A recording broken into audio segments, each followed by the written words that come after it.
दोस्तों, आज के इस सेशन में आपका स्वागत है। क्वेश्चन नंबर 101 दिया गया है, डायबिटीज इंसिपिडस। डायबिटीज इंसिपिडस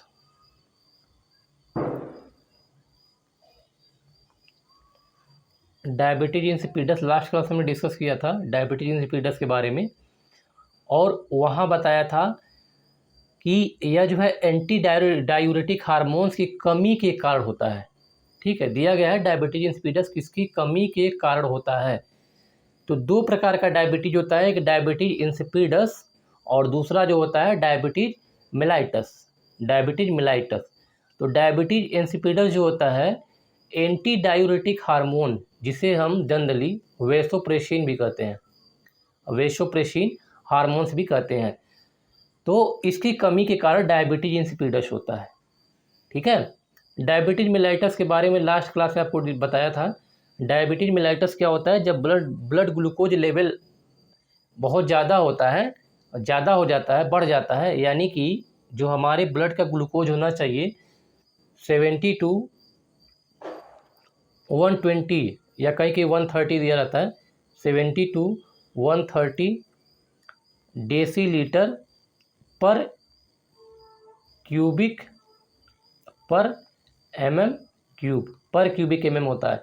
ठीक है, और अगर क्या होता है, अगर 130 के ऊपर हो जाता है ग्लूकोज, तो उसे हम कहते हैं डायबिटीज मेलाइटस, यानी कहते हैं कि लोग शुगर की बीमारी हो गई। इसका मतलब यह हुआ कि हमारे शरीर में जो पैनक्रियाज होता है, अग्न्यास है, वह इंसुलिन का प्रोडक्शन या तो कम कर देता है, या इंसुलिन हमारे शरीर में, मतलब इंसुलिन हमारे शरीर के काम नहीं आ पाता है। तो मेन जो रोल होता है उसमें इंसुलिन का ही होता है, मुख्य भूमिका इंसुलिन की होती है। इंसुलिन क्या करता है, जो बढ़ा हुआ ग्लूकोज का स्तर है उसको सामान्य में लाने में मदद करता है, सामान्य स्तर पे लाने में। ठीक है, तो डायबिटीज मेलाइटस, यहाँ देखिए डायबिटीज इंसिपिडस की बात हम कर रहे हैं। ठीक है, ये सारे क्वेश्चन हम पहले डिस्कस करा चुके हैं। 102 दिया गया टिटैनी नाम जो है नामक रोग किस हार्मोन्स के अल्पस्रावण हाइपोसिक्रेशन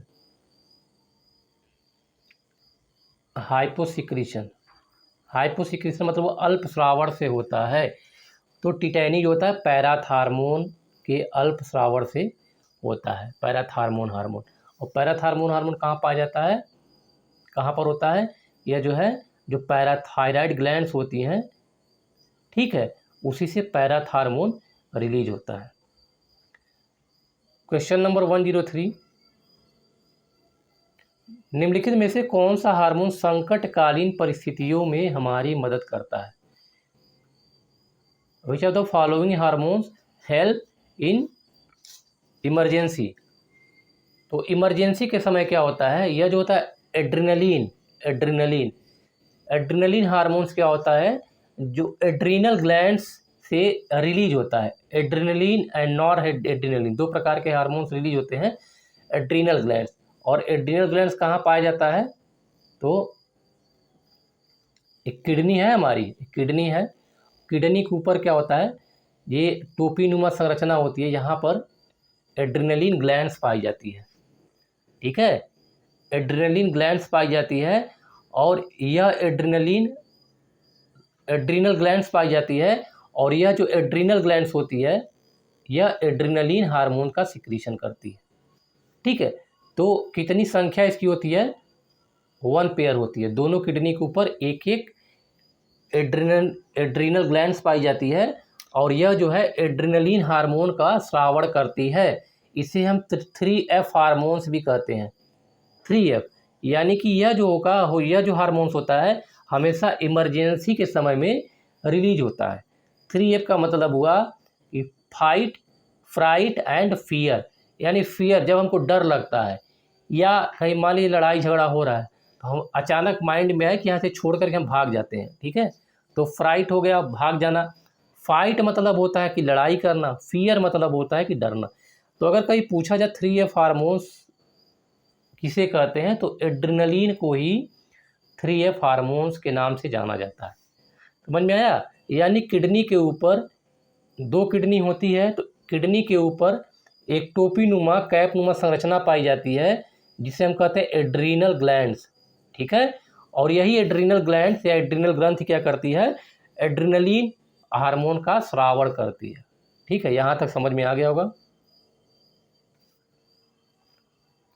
क्वेश्चन नंबर 104, एड्रीनल ग्रंथि कहाँ पर अवस्थित, कहाँ पर इसका लोकेशन होता है, तो इसमें ऑप्शन सी जगह भी बताया था, किडनी के ऊपर, वृक्क के ऊपर एड्रीनल ग्लैंड्स पाई जाती है, ठीक है। अभी अच्छे से डिस्कस किया था इसके बारे में। कॉर्टिसोल एंड एल्डोस्टेरॉन के अल्प स्रावण से, कॉर्टिसोल एंड एल्डोस्टेरॉन के हाइपोसिक्रीशन से, अल्प स्रावण से कौन सा रोग होता है, तो दिस इज एडिशन डिजीज, इसे हम कहते हैं एडिशन रोग, ओके। क्वेश्चन नंबर 106, पैराथार्मोन का कार्य क्या है। प्रैक्टिस सेट 5 में इसको हमने डिस्कस किया है। Parathormone, what is the function of parathormone, तो वहाँ बताया था कि कैल्शियम, यहाँ देखिए, जो कैल्शियम की मात्रा को बढ़ाने का काम करता है पैराथार्मोन, ओके, कैल्शियम की मात्रा को बढ़ाने का काम करता है। स्तनधारी में थाइमस ग्लैंड किससे संबंधित होती है। स्तनधारी में थाइमस ग्लैंड किससे संबंधित, थाइमस ग्लैंड क्या करती है, थाइमस ग्लैंड जो होती है ये हार्ट के पास, हृदय के पास पाई जाती है, और यह हमारी बॉडी को प्रोटेक्ट करने का काम करती है, यानी कि प्रतिरक्षा तंत्र को मजबूत करने का काम करती है, यह प्रतिरक्षा तंत्र मजबूत करने का कार्य करती है। क्वेश्चन नंबर 108 ये हो गया, संदर्भ में थाइमस ग्लैंड क्या करती है, शरीर की प्रतिरक्षा तंत्र को मजबूत करने का काम करती है। क्वेश्चन नंबर 108 देख लेते हैं, मानव शरीर में सबसे छोटी अंतःस्रावी ग्रंथि कौन सी होती है। लास्ट सेशन डिस्कस किया था, एंडोक्राइन ग्लैंड के बारे में पूछा, which are the following the smallest endocrine gland in human body, okay. तो यहाँ देखिए बताया था कि हमारे ब्रेन में सेला टर्सिका नामक स्फिनॉइड बोन जो होती है, स्फिनॉइड बोन होती है, उसी में सेला टर्सिका नामक एक गड्ढा पाया जाता है, थोड़ा सा गड्ढा होता है, उसी में एक पिट्यूटरी ग्लैंड पीयूष ग्रंथि होती है, और लगभग वे मटर के आकार की संरचना होती है इसकी, ओके। तो सबसे छोटी एंडोक्राइन ग्लैंड्स, अंतःस्रावी ग्रंथि पूछा, अंतःस्रावी ग्रंथि किसे कहते हैं, जो हार्मोन्स का स्रावण करती है, सामान्य अर्थों बस जो मतलब ऐसी ग्रंथियां, ऐसी ग्लैंड्स जो हार्मोन का स्रावण करती है, हार्मोन को सिक्रीशन करती है, हार्मोन का सिक्रीशन करती है, उसे एंडोक्राइन ग्लैंड्स कहते हैं। हमारे शरीर का अधिकतम भार किसका बना होता है, तो हमारे बॉडी में यहाँ देखिए अस्थिया है, बहुत ही टेक्निकल क्वेश्चन है, तो यहाँ देखिए वाटर, हमारे बॉडी में जो है सबसे ज़्यादा जो हमारा भार होता है जल का होता है, वाटर का होता है। 110 क्वेश्चन नंबर 110 जो है, आर्थोप्लास्टी,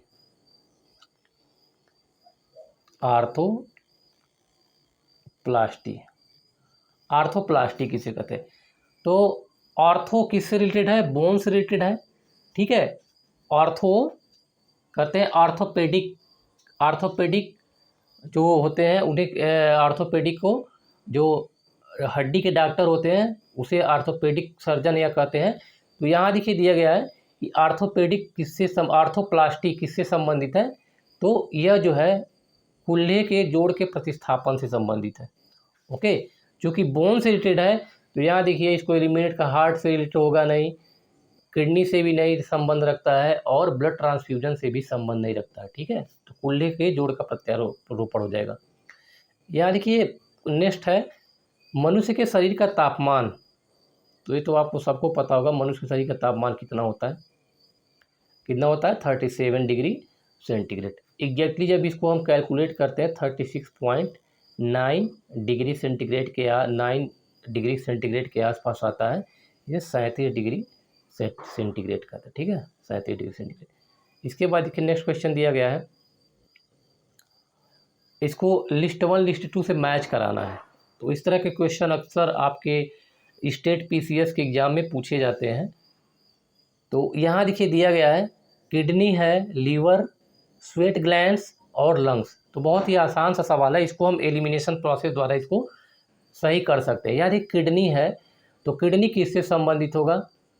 ठीक है, किडनी किससे संबंधित है? फॉर्मेशन ऑफ यूरिन, वृक्क द्वारा ही यूरिन का फॉर्मेशन किया जाता है, formation of urine.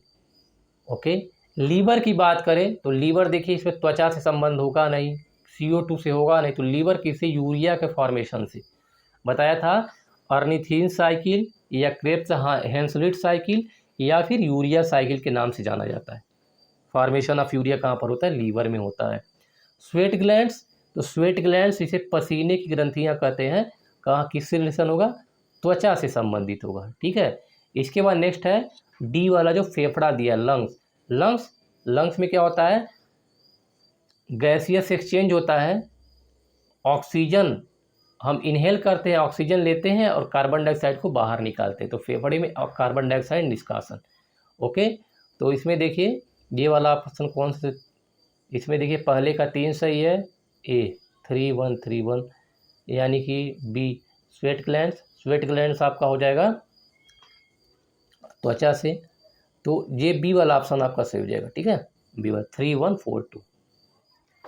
Next question दिया गया है कि लिस्ट 1 लिस्ट 2 से मैच कराना है। तो इसमें देख लीजिए हार्मोन्स है, एंजाइम्स है, कार्बोहाइड्रेट एंड पॉलीमर। तो हार्मोन्स, इसमें देखिए अब तक हमने 5 प्रैक्टिस सेट कर लिया है, तो अगर आप उसको अच्छे से देखेंगे तो सारे क्वेश्चन आप कर लेंगे। याद है किससे संबंध है? तो हार्मोन्स इसमें से कौन सा है? हार्मोन्स, ये देखिए हार्मोन्स जो होता है टेस्टोस्टेरोन, हार्मोन टेस्टोस्टेरोन, यह मेल सेक्स हार्मोन्स होता है। मेल सेक्स हार्मोन्स मनुष्यों के मतलब मेल में पाया जाता है, पुरुषों में पाया जाने वाला हार्मोन्स है। और क्या द्वितीयक लैंगिक लक्षण के लिए उत्तरदायी होता है, सेकेंडरी सेक्सुअल कैरेक्टर शो करता है। ओके, हार्मोन हो गया। एंजाइम देखिए, एंजाइम जो होगा इसमें से लाइपेज हो जाएगा, लाइपेज लिखा है LIPASE, देखिए लाइपेज एंजाइम होता है, यह फैट के डाइजेशन में हेल्प करता है। ओके, इसके बाद देखिए कार्बोहाइड्रेट दिया गया, तो कार्बोहाइड्रेट जैसे सुक्रोज हो जाएगा, सुक्रोज यानी कि शुगर केन, चीनी को हम क्या कहते हैं? सुक्रोज कहते हैं। That is also known as table sugar. Sucrose को ही हम टेबल शुगर कहते हैं, टेबल शुगर कहलाता है। ओके, चीनी जो होता है सुक्रोज, और जब इसका हाइड्रोलिसिस करते हैं तो क्या बनता है? ग्लूकोज और फ्रक्टोज। हाइड्रोलिसिस करते हैं, वाटर में इसको डिजॉल्व कर देते हैं तो ग्लूकोज और फ्रक्टोज बनता है। ओके, इसके बाद पॉलीमर पॉलीथीन जो जिसमें हम सामान ले जाते हैं पैक बना के, तो दिस इज पॉलीथीन क्या है? एथीन। पॉलीमर जो होते हैं बहुलक क्या होता है? जो छोटे छोटे मॉलिक्यूल मिल करके, छोटे छोटे अणु मिल करके एक बड़े अणु का निर्माण करते हैं। ठीक है, उसे कहते हैं पॉलीमर, बहुलक कहा जाता है। तो देखिए एथीन C2H4 नहीं C2H6 होता है,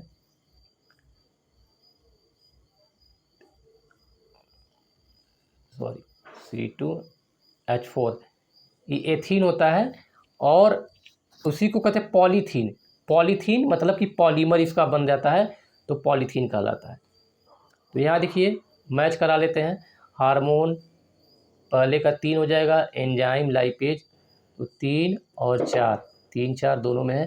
कार्बोहाइड्रेट सुक्रोज 3 4 1, यानी सी वाला सही हो जाएगा। ओके, नेक्स्ट क्वेश्चन दिया गया है शुक्राणुओं का परिपक्वन।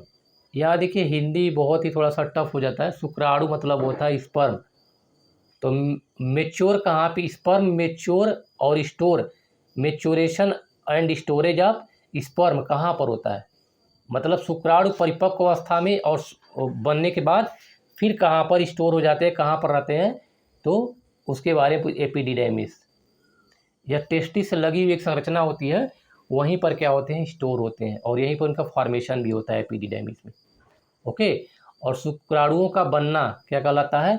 स्पर्मेटोजेनेसिस। स्पर्मेटोजेनेसिस। बताया था जेनेसिस मतलब होता है formation and lysis LYSIS lysis मतलब होता है टूटना। तो कहीं पर भी अगर जेनेसिस टर्म आए तो फॉर्मेशन यानी कि शुक्राणु का स्पर्म फॉर्मेशन, स्पर्मेटोजेनेसिस शुक्राणुओं का बनना, और अगर लिसिस आए तो मतलब होता है टूटना। जैसे हाइड्रोलिसिस यानी वाटर का टूटना, वाटर जो होगा दो पार्ट में टूट जाता है, hydrogen plus plus oxygen minus, ठीक है, तो हाइड्रोलिसिस कहते हैं उसे। बात समझ में आ रही है? बहुत ही आसान सा सिंपल कॉन्सेप्ट है। तो स्पर्मेटोजेनेसिस कहते हैं, एपिडिडेमिस में क्या होता है, स्टोर होता है। प्लेसेंटा द्वारा प्रसव के दौरान किस हार्मोन का स्रावण किया जाता है? ठीक है, जब चाइल्ड डिलीवरी होती है, चाइल्ड बर्थ होता है, उस समय एक हार्मोन्स होता है रिलैक्सिन हार्मोन। यह केवल उसी समय चाइल्ड बर्थ के टाइम पे ही रिलीज होता है। तो देखिए नाम से पता चला रिलैक्सिन मतलब क्या करता है, जो चाइल्ड बर्थ होता है तो यूटेरस की वाल को क्या करता है, रिलैक्स कर देता है ताकि आसानी से बच्चा पैदा हो सके। ठीक है, तो यह केवल उसी समय चाइल्ड बर्थ के टाइम ही रिलीज होता है, that is relaxin hormone. Next है मेंस्ट्रुअल साइकिल, मासिक चक्र का नियंत्रण कंट्रोल कौन करता है? मेंस्ट्रुअल साइकिल को कंट्रोल कौन करता है?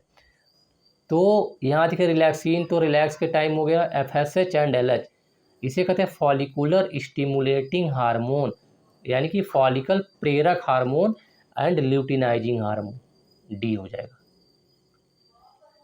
नेक्स्ट क्वेश्चन है पार्थेनोजेनेसिस, अनिषेक जनन यानी पार्थेनोजेनेसिस क्रिया में क्या होता है? ओके, तो यहाँ देखिए बिना फर्टिलाइजेशन सी वाला सही जाएगा, बिना फर्टिलाइजेशन के एग डेवलप कर जाता है, इसे पार्थेनोजेनेसिस कहते हैं। फर्टिलाइजेशन यानी निषेचन की आवश्यकता नहीं होती।